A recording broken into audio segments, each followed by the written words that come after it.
నమస్కారం. అలా వెంటనే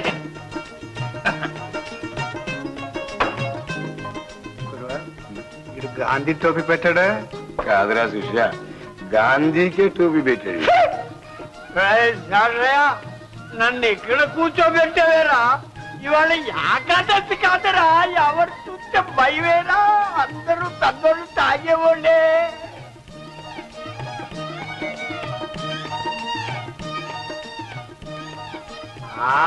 నువ్వు నా జతకి ఇందులో కలుపుబాయ్.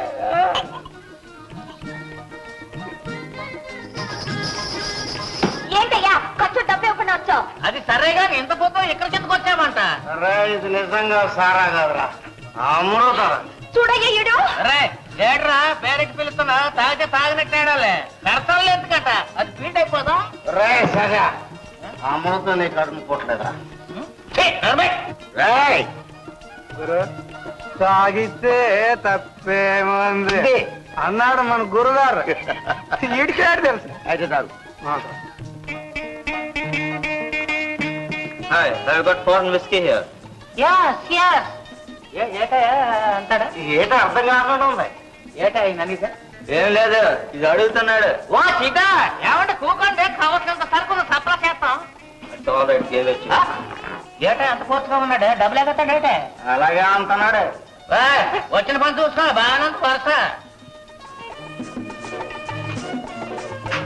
ఏటయ్యా త్వరగా ఎలాగొచ్చేస్తున్నారా? మన కొట్టి ఇంటర్నేషనల్ వైడ్ అయిపోయింది. నల్లదొరలాగా ఉన్నాడు. పైగా చేద్దాం బాటిల్ తెచ్చుకున్నాడు, ఇంకా మన దగ్గర ఏం కొంటాడంట.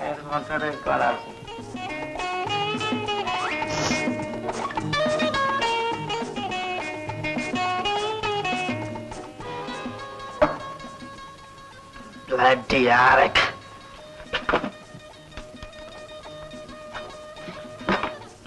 I say, what is this? Yes. Hey, what is it? Yes, sir. Yes. What? Yes. You are mixing bloody Indian Arak into a foreign bottle. Yes. This is. You are bloody cheating me. Yes. Brother ఒక్క నిమిషం. అరా శేషయ్య, నాడు సరుకు foreign బాటిల్లో పోసి డబ్బు వసూలు చేస్తున్నారా? ఏటా నువ్వు కూడా అలాగంతా పెట్టి నాటు సరుకు అంటే నాటు సరుకు అయ్యా. ఒరే రామయ్య, ఏంట్రా ఈ ఏదో పని? బ్రదర్ ఒక్క నయా పైసా ఇవ్వక్కర్లేదు, వెళ్ళండి. Okay, thank you. ఏరా ఇలాంటి ఏదో పని చేసి గడ్డి పేరు అంతేరా, మోసానికి మోసం. ఒరే రామయ్య, పరిస్థితి అర్థం జరిగింది, కొట్టు కట్టండి, లేకపోతే సరుకంతా అయిపోద్ది. హరే రామ రామ రామ హరే హరే కృష్ణ కృష్ణ కృష్ణ హరే హరే. ఎవరో మనవు? మీరు నేను ఎవరైతే ముందు నువ్వెవరో చెప్పు. ఓహో, చందాల కోసం వచ్చావా? ఇక్కడ చందాల కిందాలు ఏమి పలకం. హరే రామ రామ రామ హరే హరే హరే కృష్ణ కృష్ణ కృష్ణ హరే హరే.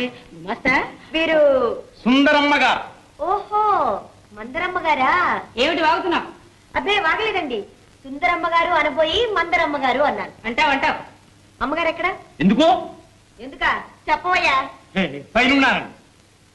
ఏ ఎక్కడికి వెళ్తున్నావు? చూసావా పొగరు, సమాధానం కూడా చెప్పకుండా వెళ్తుంది.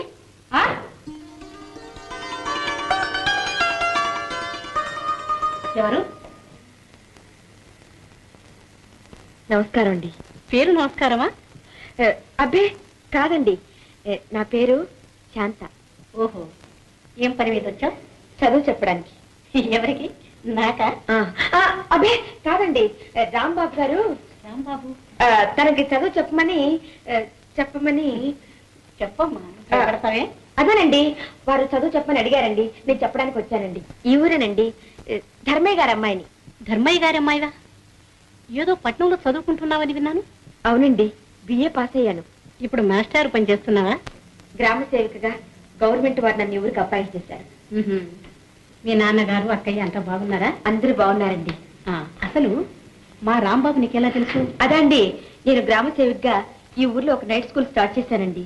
నేను పాఠాలు చెప్తుంటే రాంబాబు గారు అలా చూస్తూ ఉండేవారు. ఎవరిని? నిన్న? అబ్బే కాదండి, నేను పాఠాలు చెప్తుంటే వారు చూస్తూ ఉంటారన్నమాట. అందుకే వాడికి పెళ్లి చేయాలని అనుకుంటున్నాను. నిజమా అండి? పెళ్ళే నీది అబద్ధం ఎందుకు అవుతుందమ్మా? మా అంతస్తుకు తగ్గ సంబంధం కోసం చూస్తున్నాను. అలాగా అయితే చేసేయండి. చేసేయడం అంటే మాటలా? వాడికి బొత్తిగా చదువు రాదు. అందుకు అదే చదువుకున్న పిల్లనే పెళ్లి చేయడం మంచిదని కూడా నేను అనుకుంటున్నాను. నేను బిఏ పాస్ అయ్యానండి. నీ చదువును గురించి నేను ఇప్పుడు అడగలేదు కదమ్మా. వచ్చారా అమ్మా? ఈ అమ్మాయి ఇంతకాలానికి నీకు చదువుకోవాలని బుద్ధి పుట్టిందా? అదేనమ్మా నిన్ను అడిగి.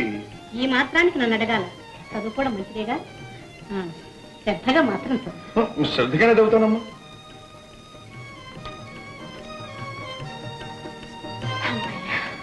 గురువుగారు పాఠం మొదలెడతారా? చూడండి, మీరు నన్ను అలా గురువు గారు అని పిలిస్తే నేను మీకు చదివే చెప్పను. అయ్యో అయ్యో, చదువు చెప్పతే ఎలా అండి? మరి ఏమని పిలవాలి చెప్పండి. శాంత అని పిలవండి. ఇది బాగానే ఉంది. శాంత గారు. గారు మళ్ళీ గారు ఎందుకండి? సరే శాంత. చాలా బాగుంది. పదండి.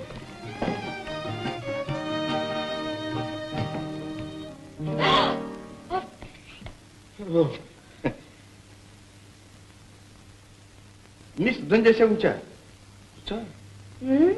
బాగుంది. చూస్తుంటే మీరే నాకు గురువు అయ్యున్నారే. ఎవరో ఒకరు గురువు కావాలిగా. మొదలెట్టు. మీరెట్టుకున్నా.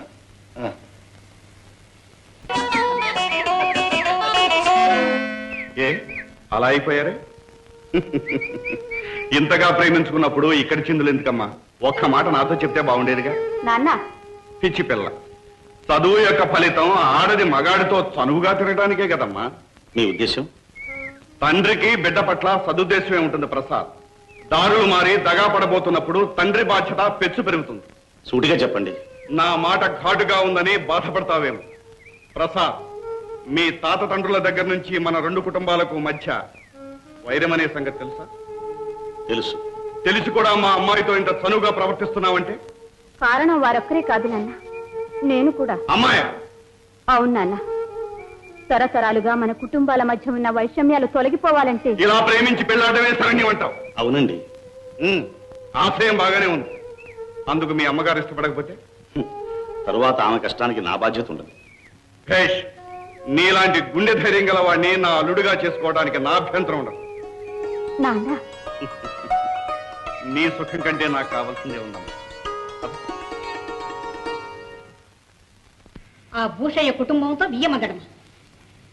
పెద్దవాడి పెళ్లి కాకుండా నీ పెళ్లి ఎలా అవుతుందనుకున్నావు బాబు?